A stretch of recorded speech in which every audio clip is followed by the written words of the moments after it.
जादुई पेंसिल।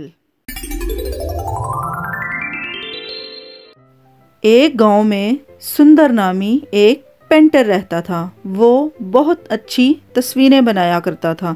एक सुबह वो जंगल में लकड़ियां काटने जा रहा था। तभी जमीन पर उसे कुछ चमकता हुआ दिखाई दिया। ये क्या चमक रहा है? पास जाकर देखता हूँ।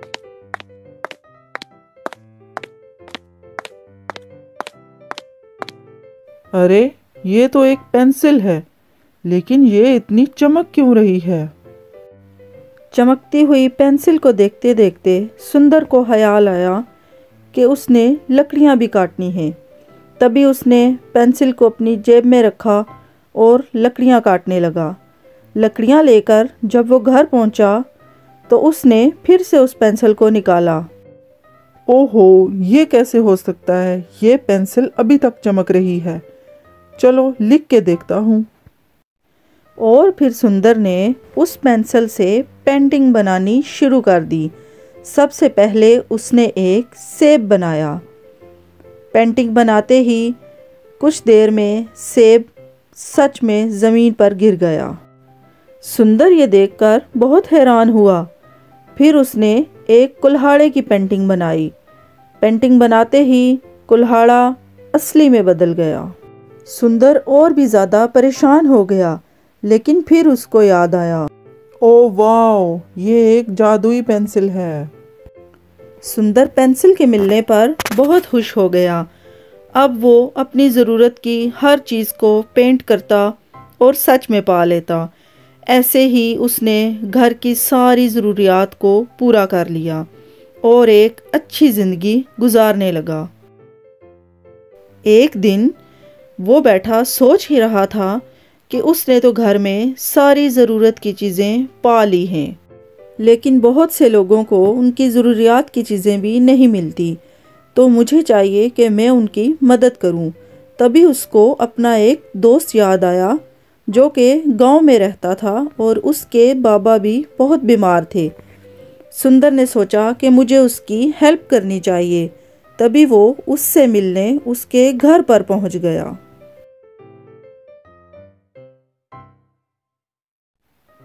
तुम कैसे हो मेरे दोस्त? मैं ठीक हूँ। तुम कैसे आए? मैं तुम्हारी मदद करने आया हूँ। मदद? वो कैसे? मेरे पास एक जादुई पेंसिल है। मैं इससे तुम्हारी मदद करूँगा। क्या? जादुई पेंसिल? नहीं नहीं, ऐसा कुछ नहीं होता। मैं नहीं मानता।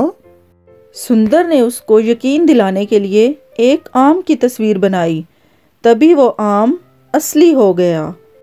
सोहन हैरान रह गया। अरे, ये तो सच में एक जादुई पेंसिल है।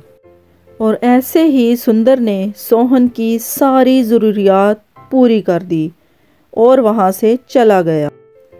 और फिर ऐसे ही सुंदर सभी ज़रूरतमंद लोगों की मदद करने लगा।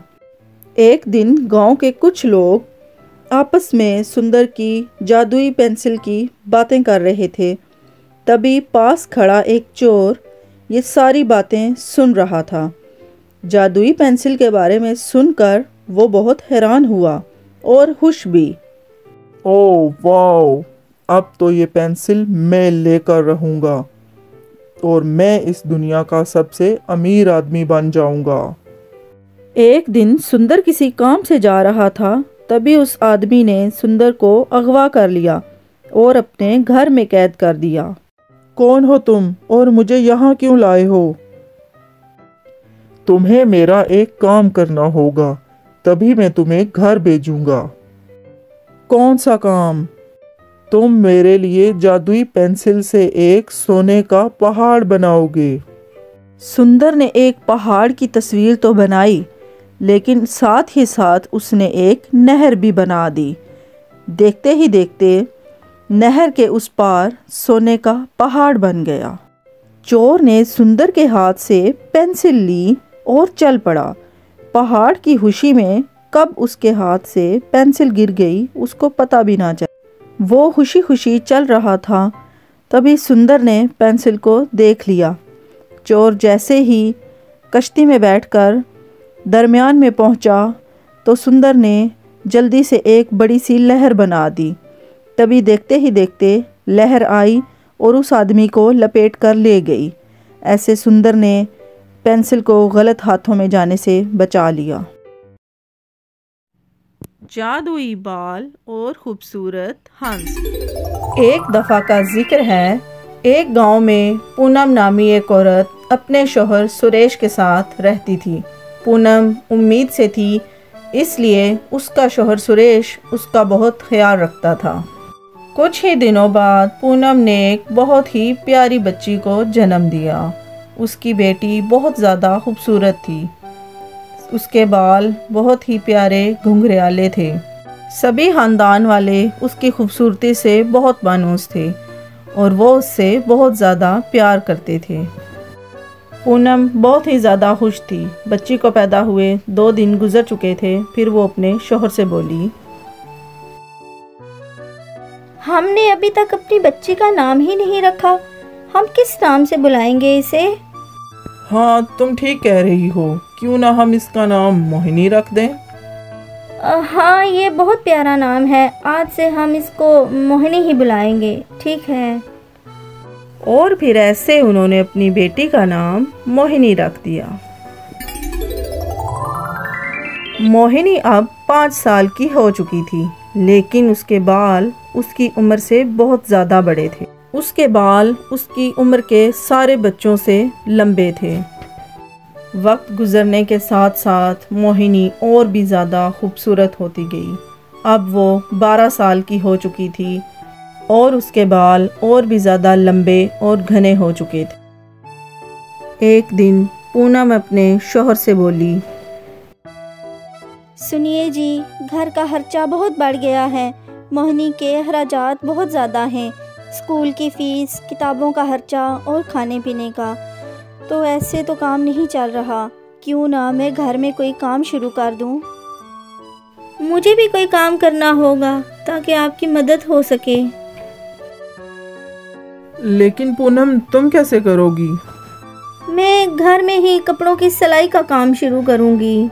अपने शौहर का साथ देने के लिए पूनम ने घर में ही कपड़ों की सिलाई का काम शुरू कर दिया। दोनों मियाँ बीवी मिलकर काम करने लगे, लेकिन फिर भी घर के अखराजात थे कि बढ़ते ही जा रहे थे। एक दिन पूनम बाज़ार से कुछ सब्जियां खरीदने जा रही थी। तभी मोहिनी अपनी माँ से बोली, मम्मी, मैं भी आपके साथ बाज़ार चलूँगी।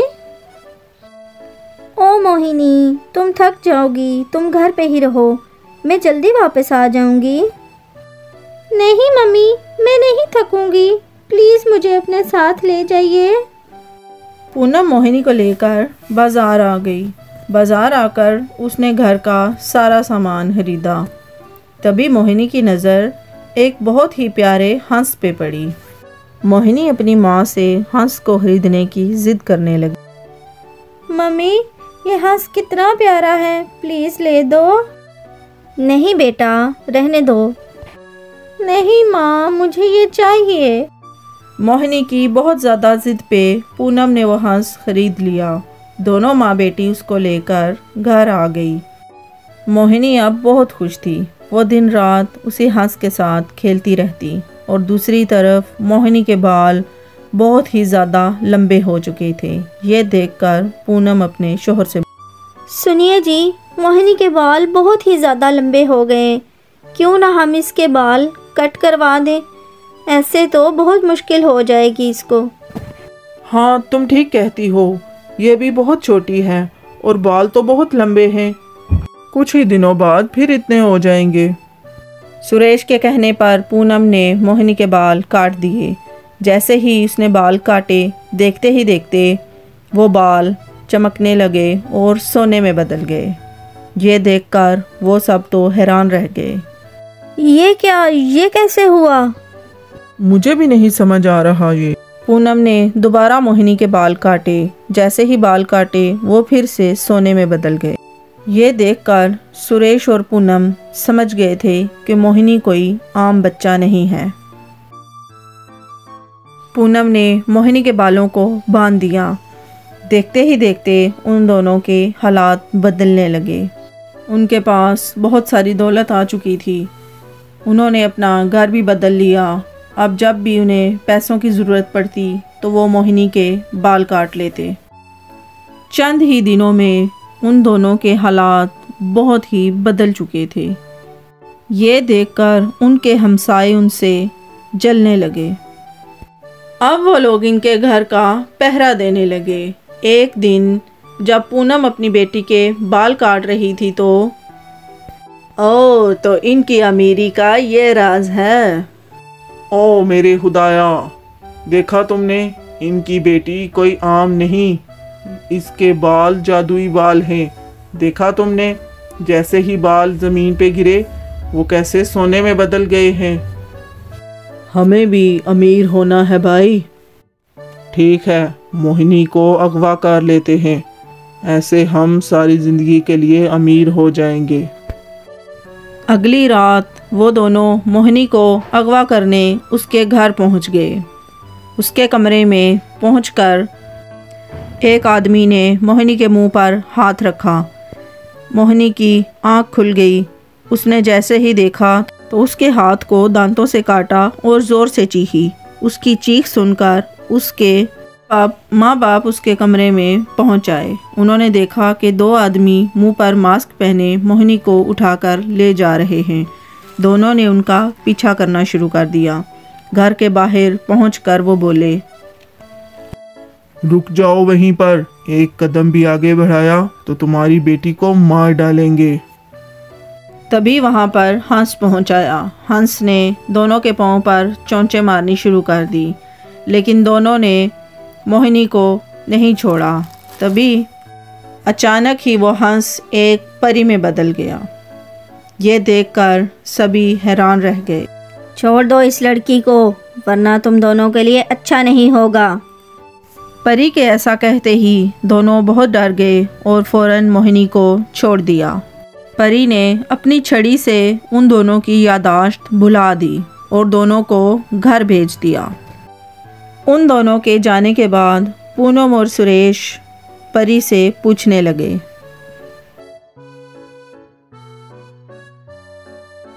आप एक परी हो, फिर आप एक हंस के रूप में क्यों रह रही हो? मैं मोहिनी की देखभाल करने यहाँ आई हूँ, क्योंकि मोहिनी कोई आम बच्चा नहीं, वो एक परी है। मोहिनी परियों की ज़िंदगी नहीं जीना चाहती थी, वो इंसानों के दरमियान रहना चाहती थी। इसलिए उसने आप दोनों को चुना, क्योंकि आप दोनों दिल के बहुत अच्छे हो।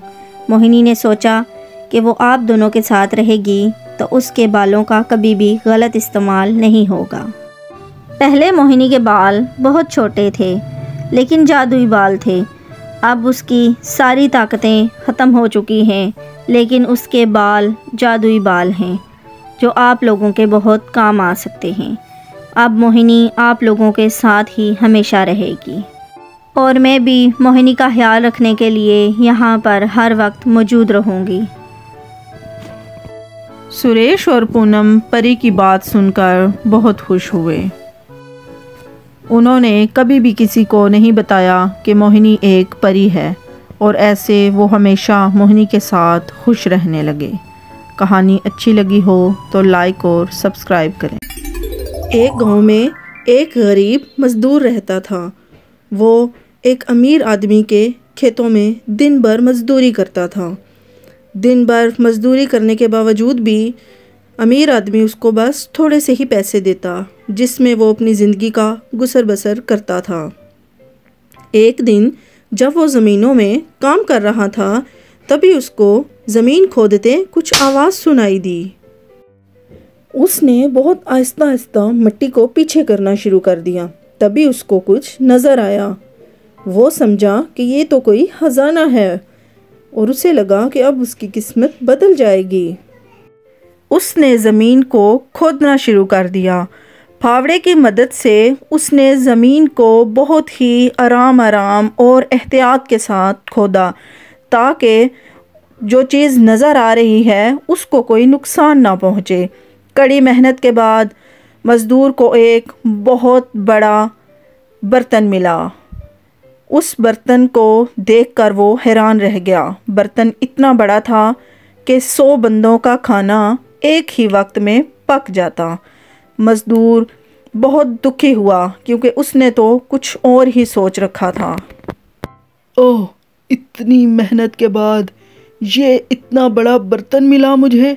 मैं तो इसमें खाना भी नहीं पका सकता। क्या फ़ायदा हुआ मुझे इतनी मेहनत का। उसने फावड़ा उसी बर्तन में फेंका और जाकर दरख्त के नीचे बैठ गया। ओह खुदाया, मुझे लगा मेरे हाथ कोई खजाना लग गया है, लेकिन मिला भी तो क्या, एक बेकार सा बर्तन। ये तो मेरे किसी काम का नहीं है। फिर वो मज़दूर सो गया। काफ़ी देर सोने के बाद जब वो जागा तो दोबारा अपने काम की तरफ चल पड़ा। लेकिन वहाँ जाकर उसने देखा कि उसने तो बर्तन में एक फावड़ा फेंका था, लेकिन अब तो बर्तन भरा हुआ है।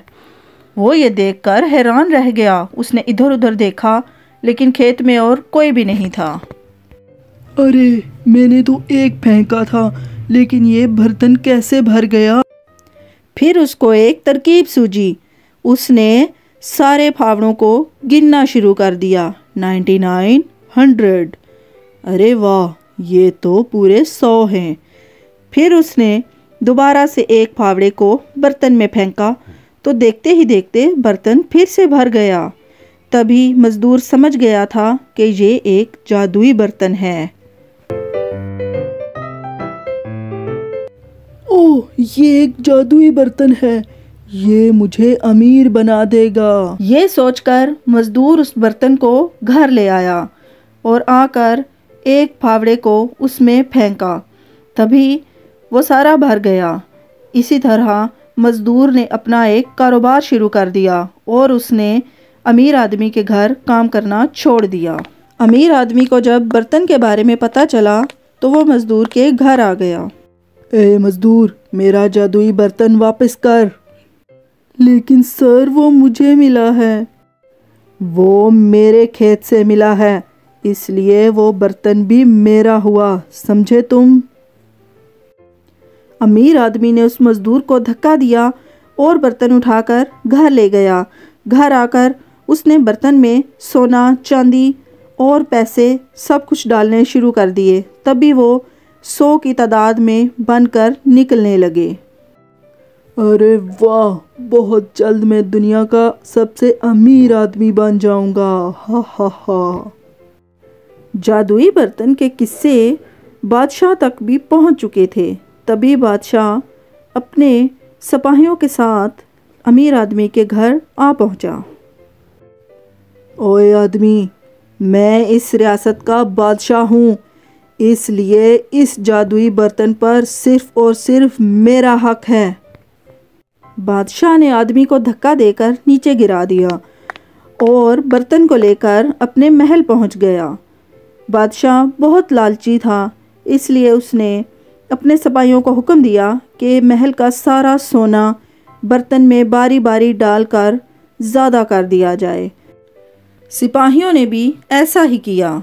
और फिर एक दिन, देखने में तो ये बिल्कुल आम सा बर्तन है, बिल्कुल आम सा खाना पकाने वाला, लेकिन इसमें ऐसा क्या जादू है कि चीज़ें इतनी ज़्यादा हो जाती हैं।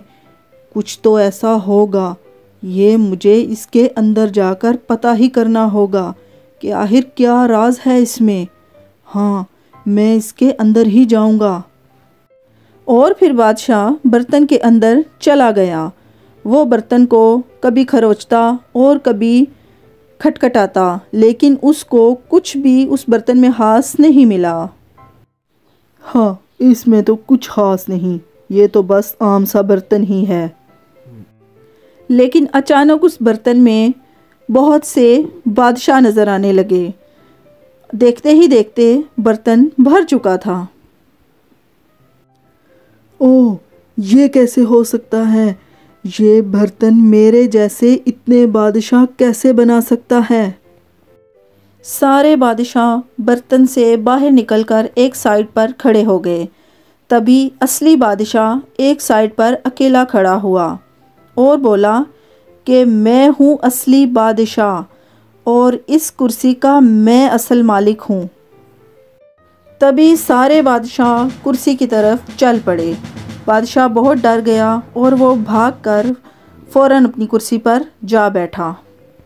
ओए सुनो, तुम सब इस जादुई बर्तन से निकले हो। तुम लोग बादशाह नहीं हो सकते। बादशाह सिर्फ मैं हूँ और इस कुर्सी का असल मालिक भी मैं ही हूँ। आज मेरा है, ये कुर्सी भी मेरी है। तभी एक एक करके सारे बादशाह बोलने लगे कि हम बादशाह हैं और सभी में जंग छिड़ गई। सभी एक दूसरे को मारने लगे। हे, कोई भी मेरे और मेरी कुर्सी के बीच नहीं आएगा। किसी ने भी जंग नहीं रोकी, सभी एक दूसरे को मारते रहे और आखिर में सभी बादशाह मर चुके थे और असल बादशाह भी लालच में आकर मारा जा चुका था। जादुई बर्तन भी टूट चुका था और ऐसे ही ये बर्तन किसी के इस्तेमाल में भी नहीं रहा। एक गांव में दो किसान रामू और भोला रहते थे। दोनों के पास बहुत सी फसलें और गाय थी, लेकिन फिर भी दोनों खुश नहीं थे। दोनों को इससे भी ज़्यादा अमीर होना था। उसी गांव में एक सलीम नामी छोटा सा किसान भी रहता था, जिसके पास बस छोटा सा खेत और एक गाय थी, लेकिन फिर भी वो बहुत ज़्यादा खुश रहता था। एक शाम को जब वो खाना खाकर खुदा का शुक्र अदा कर रहा था, तभी उसके पास भोला और रामू आ जाते हैं। उन दोनों की नज़र सलीम की गाय पर थी। वो उससे गाय खरीदने के लिए आए। ओए सलीम, अपनी गाय हमें दे दो। वैसे भी तुम्हारे पास तो एक ही गाय है, तुम क्या करोगे इसका? नहीं भाई, चाहे एक ही गाय है, लेकिन मैं उसे नहीं बेचना चाहता। वो दोनों घर तो आ गए, लेकिन उनसे सलीम का इनकार बर्दाश्त नहीं हुआ। सलीम ने हमारी बेइज्जती की है, उसको सबक तो सिखाना पड़ेगा। हाँ, तुम ठीक कह रहे हो, उसको सबक सिखाना पड़ेगा। उसको अपनी गाय पर बहुत फख्र है ना, उसकी गाय ही बिकवा देते हैं, क्यों भाई? लेकिन वो कैसे भाई? हम उसकी सारी फसल को जला देंगे। जब उसके पास गाय को खिलाने के लिए कुछ नहीं होगा तो वो बेच ही डालेगा। उसी रात उन्होंने सलीम की सारी फसल जला डाली। सुबह जब सलीम ने अपनी जली हुई फसल देखी तो वो रोने लगा। ओ खुदाया, मैं क्या करूँगा? बहुत दिन गुजर चुके थे और सलीम के पास चारा भी ख़त्म हो चुका था। अब उसकी गाय भूखी थी। अब इस गाय को मैं चारा कहाँ से डालूं? ये बेचारी भूखी है, इसको बेच ही देता हूँ। अगली सुबह सलीम अपनी गाय को लेकर मंडी चला गया बेचने के लिए। रास्ते में जाते हुए सलीम को महसूस हुआ कि गाय के गले से कुछ गिर रहा है। तभी वो रुका और उसने देखा कुछ सिक्के गाय की घंटी में पड़े हुए थे। सलीम ने उन सिक्कों को अपनी जेब में डाला और चल पड़ा। मंडी पहुंचकर उसने सोचा कि कुछ देर आराम कर लिया जाए। सलीम ने गाय को मजबूती से बांधा और खुद एक तरफ चला गया। तभी गाय के गले से एक चांदी का सिक्का ज़मीन पे गिरा। ये सब मंडी का मालिक देख रहा था। चांदी का सिक्का, वो भी गाय के गले से? ओ, ये एक जादुई गाय है। वो जल्दी से सलीम के पास आया और बोला, ये तुम्हारी गाय है, बेचना चाहते हो? जी हाँ, मैं इसे बेचने लाया हूँ। लालची आदमी ने सोचा, अरे ये कितना बेवकूफ़ इंसान है, अपनी जादुई गाय बेच रहा है। हो सकता है इसको पता ही ना हो। चलो जो भी है, मेरा तो काम बन गया। तुम्हारी गाय मैं खरीद लेता हूँ, इसके बदले मैं तुम्हें चांदी के सिक्कों का एक थैला दूंगा। चांदी के सिक्के? हाँ हाँ। सलीम नहीं जानता था कि उसको चांदी के सिक्के क्यों मिल रहे हैं, लेकिन फिर भी वो खुश हो गया और बोला कि ठीक है। उसने चांदी के सिक्कों का थैला लिया और खुशी खुशी घर को आ गया। घर आकर उसने चांदी के सिक्के गिने और सोचा, इन सिक्कों से तो मैं बहुत सारी गाय और उनका चारा खरीद सकता हूँ। तभी वहाँ पर भोला और रामू भी आ गए। सलीम के हाथ में चांदी के सिक्के देखकर वो हैरान रह गए। उन्हें अपनी आंखों पर यकीन नहीं आ रहा था। इतने सारे सिक्के। सलीम, ये तुम्हारे पास कहाँ से आए? मैंने अपनी गाय बेची है, उसके बदले ये सिक्के मिले और अब इनसे मैं बहुत सारी गाय खरीदूंगा। ये सुनकर रामू और भोला हैरान रह गए क्योंकि उनका प्लान फेल हो चुका था। तो बच्चों, हमें कभी भी किसी का बुरा नहीं सोचना चाहिए। कहानी अच्छी लगी हो तो लाइक और सब्सक्राइब ज़रूर करें। शुक्रिया। जादुई चश्मा। एक दफ़ा एक गांव में गरीब किसान रहता था। वो अपनी बीवी और बेटे के साथ रहता था। उसका बेटा बंटी बहुत ही प्यारा बच्चा था। किसान पूरा दिन खेतों में बहुत मेहनत करता था। एक दिन जब वो खेतों में काम करने के लिए जाने लगा तो अपने बेटे से बोला, बेटा, मैं काम पर जा रहा हूँ, तुम घर पर ही रहना। तुम्हारी माँ भी बाजार गई है। तुम्हें पता है ना, घर में चोर आ रहे हैं, इसलिए तुम घर का ध्यान रखना। ठीक है बाबा जान, आप जाइए, मैं घर का ध्यान रखूँगा। और फिर किसान खेतों में आ गया। किसान रोज़ की तरह खेत में काम कर रहा था। तभी उसको किसी चीज़ की आवाज़ सुनाई दी।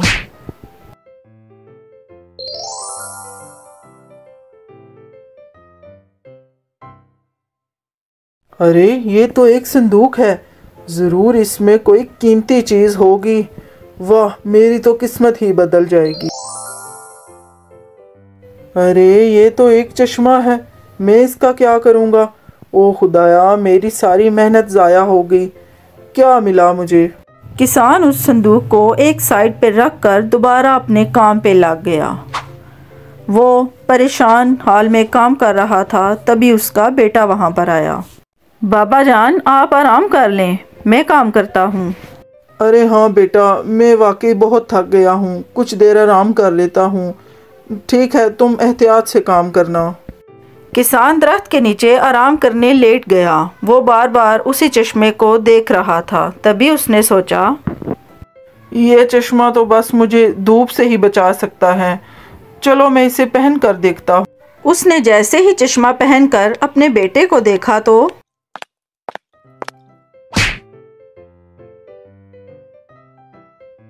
अरे, ये क्या था? मेरा बेटा तो बिल्कुल ठीक है।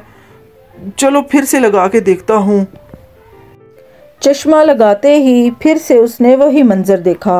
अब वो समझ चुका था कि ये एक जादुई चश्मा है और ये चश्मा आपको बता देता है कि अगले पल आपके साथ क्या होने वाला है। उसने चश्मा उतारा और अपने बेटे के पास चला गया। बेटा, तुम घर चले जाओ, शाम होने को है और यहाँ जंगली जानवरों का खतरा है। लेकिन बाबा जान, आप अकेले काम कैसे करेंगे? मेरी फिक्र मत करो बेटा, मैं जल्दी काम खत्म कर लूँगा और घर आ जाऊँगा। तुम घर चले जाओ। बंटी घर को चला आया और किसान चश्मे को देखने लगा। किसान ये सोचकर दिल ही दिल में बहुत खुश हुआ कि उसे एक आम नहीं बल्कि जादुई चश्मा मिला है और अब वो लोगों को उनका मुस्तकबिल बताएगा। ओह वाह, अब मैं इस चश्मे से लोगों का मुस्तकबिल बताऊंगा। ऐसे सभी लोगों की मदद हो जाएगी। किसान अपना काम छोड़कर गांव चला गया। उसने सभी लोगों को जमा किया और उनका मुस्तकबिल बताने लगा। वो हर उस काम से उन्हें रोकने लगा जिससे उनको नुकसान पहुंचता। सभी लोग उससे बहुत खुश हुए। एक दिन उसका दोस्त रामू उसके पास आया। मेरा ख्याल है मुझे रामू का मुस्तकबिल देखना चाहिए। किसान ने जैसे ही चश्मा लगाया तो उसने देखा कि एक बिजनेसमैन रामू को सिक्कों से भरा हुआ बैग दे रहा है। किसान की आंखों में लालच आ गई। उसने सोचा क्यों ना रामू को गलत रास्ता बता दिया जाए ताकि ये सारे सिक्के उसको मिल जाएं। उस रास्ते पे रामू की जगह मैं खड़ा हो जाता हूँ। ये सोचकर किसान रामू की तरफ चल पड़ा। हाय रामू, कैसे हो और इतनी जल्दी में कहाँ जा रहे हो? मैं ठीक हूँ भाई, बस बाजार तक जा रहा हूँ। लेकिन बाजार तो आज बंद है। क्या बाजार बंद है? हाँ हाँ, मैं भी बाजार से ही आ रहा हूँ। किसी वजह से आज सारा बाजार बंद है, तुम मत जाओ। अच्छा ठीक है, फिर मैं चलता हूँ। इतना कहकर रामू अपने घर को चला गया और लालची किसान बाजार की तरफ चल पड़ा। बाजार पहुंचते ही उसको एक बिजनेसमैन मिला जिसके हाथ में चांदी के सिक्कों का बैग था। उसने बैग किसान को दिया और बोला, अरे भाई, ये मेरा बैग तुम रख लो। मैं दूसरे मुल्क जा रहा हूँ किसी काम से, तो मैं किसी और पर एतबार भी नहीं कर सकता। ये तुम रख लो, जब मैं आऊँगा तो वापस ले लूँगा। अरे वाह, मेरा तो काम हो गया। अब तो मैं बहुत अमीर हो जाऊंगा और जब तक ये आदमी बैग वापस लेने आएगा मैं किसी दूसरे घर में शिफ्ट हो जाऊंगा। ये मुझे ढूंढ भी नहीं पाएगा। ये सोचकर किसान उस आदमी से बोला, परेशान मत होइए भाई, आप आराम से जाएं, मैं आपके बैग का पूरा ध्यान रखूंगा। बिजनेसमैन किसान को बैग देकर वहां से चला गया। तभी वहां पर एक और आदमी आया और किसान के पास आकर बोला, ओए, तुमने मेरा बैग कैसे चुराया? तुम्हारी इतनी हिम्मत, तुम्हें तो मैं अभी बताता हूँ। उस आदमी ने किसान को बहुत मारा और उसका चश्मा भी तोड़ दिया। उसने किसान को कुछ भी बोलने का मौका नहीं दिया और बैग लेकर चला गया। किसान अब ये समझ चुका था कि वो बिजनेसमैन धोखेबाज चोर था और उसे बहुत दुख हो रहा था कि उसने अपने दोस्त को भी धोखा दिया। लेकिन उसे एक बात समझ आ चुकी थी कि हम किसी के भी मुस्तकबिल का अच्छा या बुरा नहीं जान सकते। कहानी अच्छी लगी हो तो लाइक और सब्सक्राइब ज़रूर करें।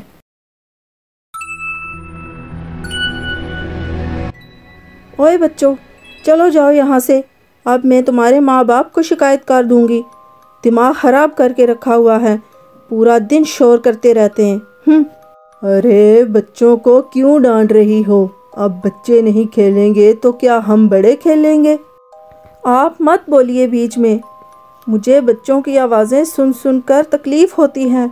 मुझे अपना बेटा याद आता है जो हमारे साथ नहीं। ओहो अंजलि, पुरानी बातों को याद करने का कोई फ़ायदा नहीं। प्लीज़ भूलने की कोशिश करो। मैं मार्केट जा रहा हूँ, मुझे कुछ सामान लेना है। और फिर परम मार्केट चला जाता है। अंजलि घर में बैठी होती है।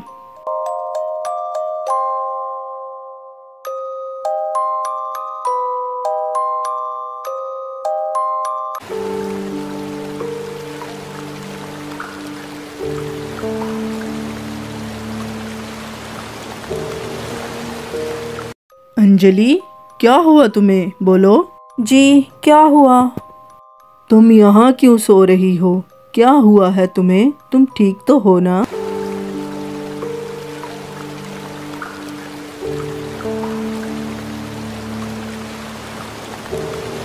आज फिर मौसम बिल्कुल वैसा ही है। मुझे बहुत डर लग रहा है। डरो मत अंजलि, अब हमारे पास खोने के लिए कुछ नहीं है। ओह, इतनी बारिश में कौन आ गया? कहीं फिर से किसी मुसीबत का इशारा तो नहीं है? आप क्या सोच रहे हैं? नहीं नहीं, कुछ नहीं। मैं दरवाजे पर जाकर देखता हूँ कौन आया है। आप रुके, मैं देखती हूँ।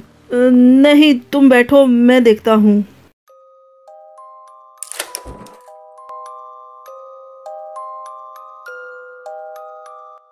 ओ दादी, आप? हाँ मैं हूँ मेरे बच्चों। कैसे हो तुम दोनों? दरवाज़ा खोलने में इतना टाइम क्यों लगा दिया? और तुम दोनों इतने डरे हुए क्यों हो? हम अपनी बदकिस्मती को सोचकर डरे हुए हैं दादी।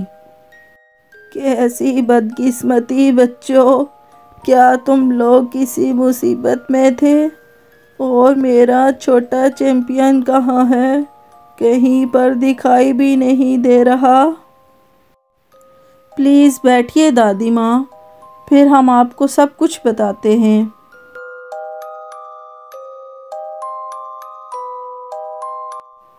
अब उस मुसीबत के बारे में बताने का मूड है भी या नहीं तुम लोगों का? दादी, हम अपने बेटे के बगैर नहीं रह सकते। 6 महीने से उसको ढूंढ रहे हैं पर वो नहीं मिला। जी दादी, मेरा बेटा नहीं मिला। क्या? मेरा बेटा गायब है और तुम लोगों ने मुझे बताया भी नहीं? अब भी अगर मैं ना आती तो तुम लोग मुझे कुछ भी ना बताते, है ना? प्लीज़ दादी, हमें माफ़ कर दें। हम आपको मुश्किल में नहीं डालना चाहते थे।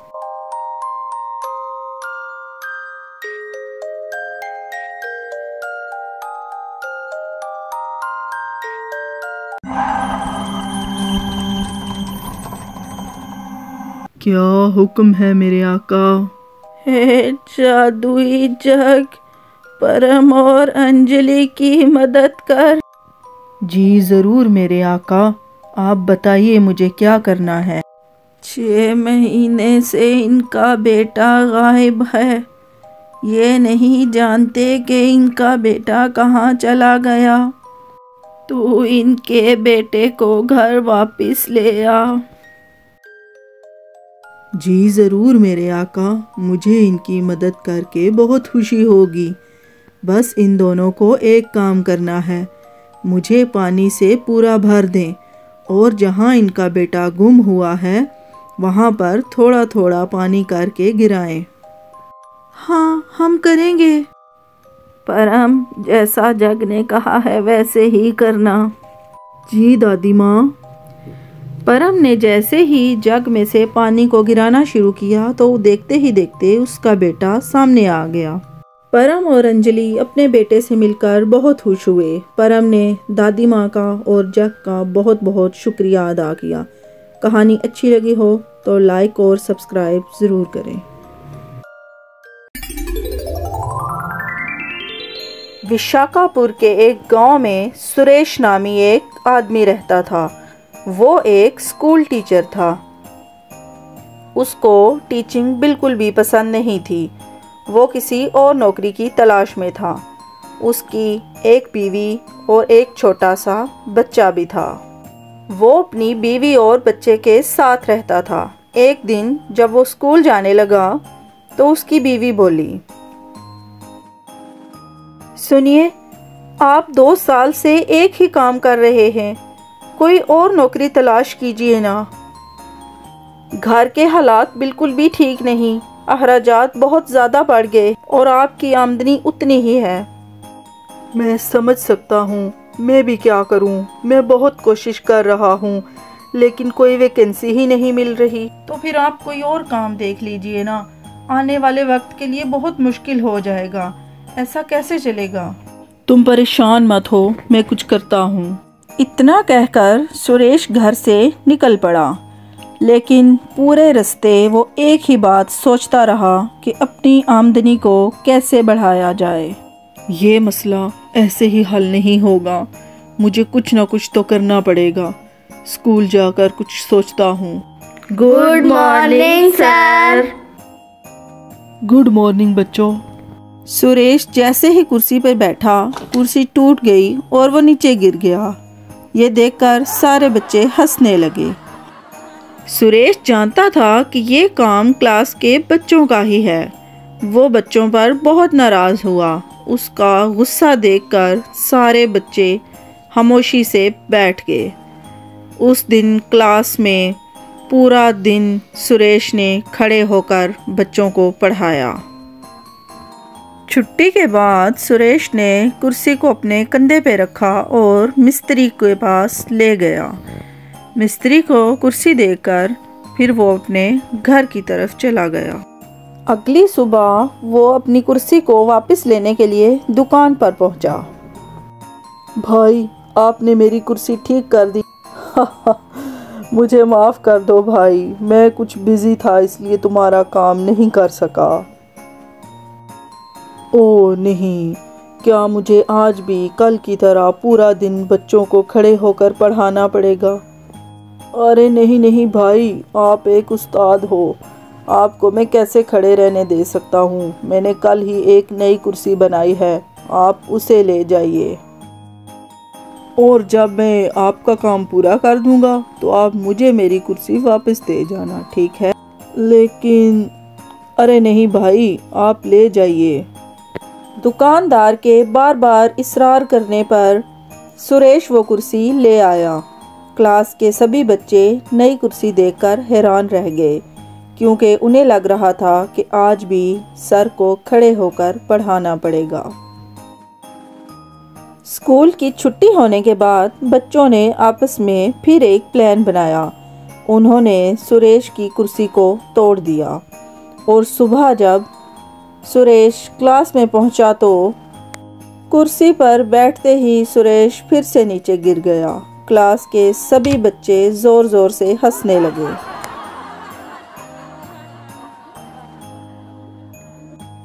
सुरेश बहुत परेशान हो गया कि क्लास के बच्चों को कैसे सबक सिखाया जाए, लेकिन दूसरी ही तरफ वो इस बात को लेकर परेशान था कि दुकानदार को वो कुर्सी वापस भी करनी है।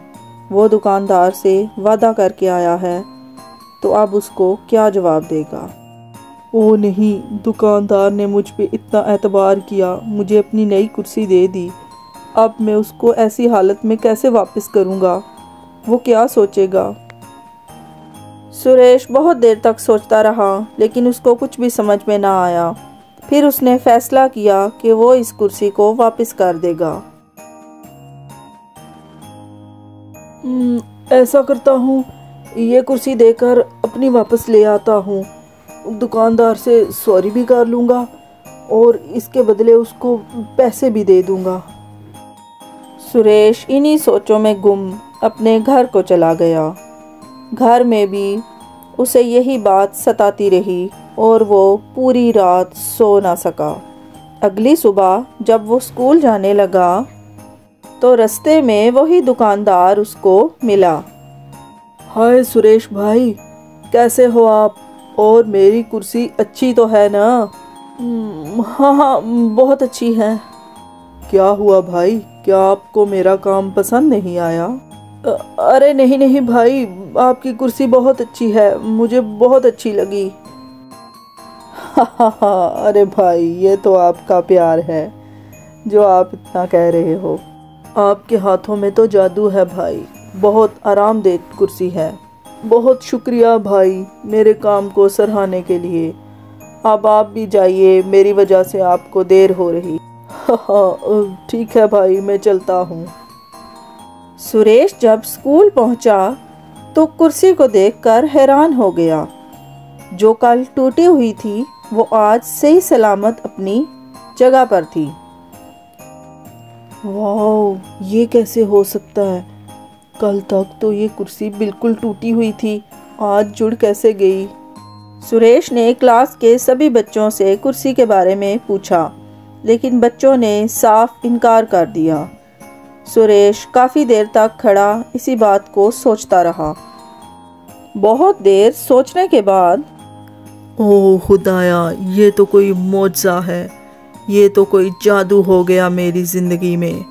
उम्मीद है अब सब अच्छा ही होगा। इतना कहकर सुरेश फिर से क्लास के बच्चों को पढ़ाने लगा। तभी वहाँ पर स्कूल के प्रिंसिपल आ गए।